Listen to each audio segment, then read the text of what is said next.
Water is our most precious natural resource. Without water, there would be no life. Those who have lived in New Mexico have seen firsthand the problems a lack of water create.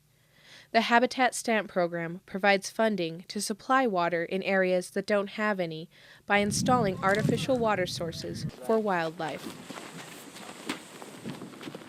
In the Habitat Stamp Program, the sportsmen provide funds, and we take those funds and come out and do a lot of these water developments. This is an umbrella trick tank, and it captures the rain and snow, stores it underneath this in a 3,500 gallon storage, and then it tricks the water, a la the trick tank, it tricks the water over to a water drinker. And all wildlife in this area, we're in the San Mateo Mountains today, we've elk sign of using this water development, we have bear sign, there's tracks here of a bear, but it's a ground level drinker, so all wildlife have access to it. So if we're in quail country, quail could access that, squirrels, even bats fly down to get drinks of water. Bees, I see a lot of bees using these water facilities. So those are a wide array, a whole suite of species are using these water developments.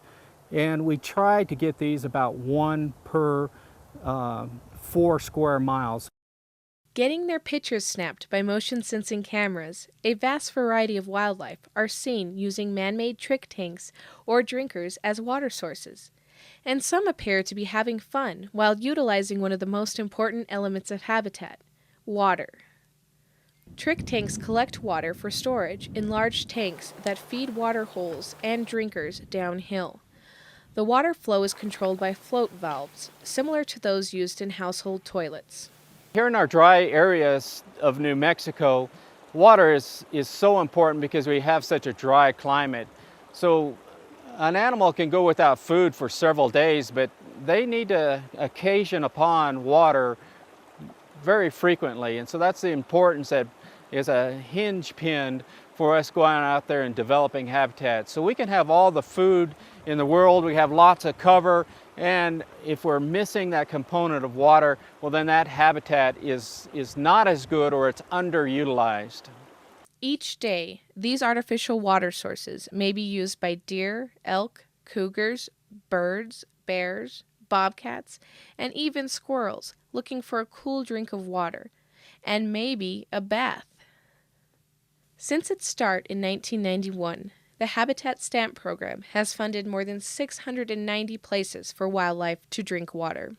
The program has also adopted more than 200 existing structures, but the high cost of maintaining those structures is leading to more concentrated efforts in replenishing natural sources of water, such as seeps and springs.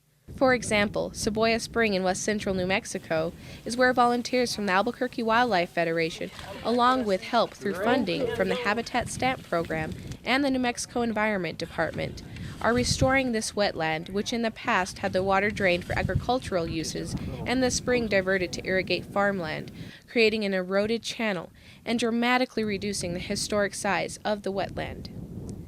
What the Albuquerque Wildlife Federation volunteers are doing here is creating a trench so that they can kind of tie in a dam, because you don't want to just throw a dam up because it'll be eroded right back away. So they're tying it into the ground with this bean burrito and sandbags. They'll take this current vegetation and they'll put it back over the top once they got the burrito built, and it'll heal back over. It'll start damming up water. It'll start filling in as erosion comes in off the hillside. It'll flatten this whole area, causing the water to continue on down, keep wetting and wetting and wetting this entire meadow. Now, after working to restore this wetland habitat and spring for many years, one can actually see the results happening before one's eyes.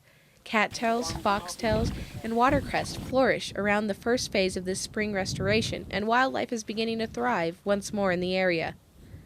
So it's growing, and the project work that the Albuquerque Wildlife Federation has done in conjunction with the BLM and with the Game and Fish Department.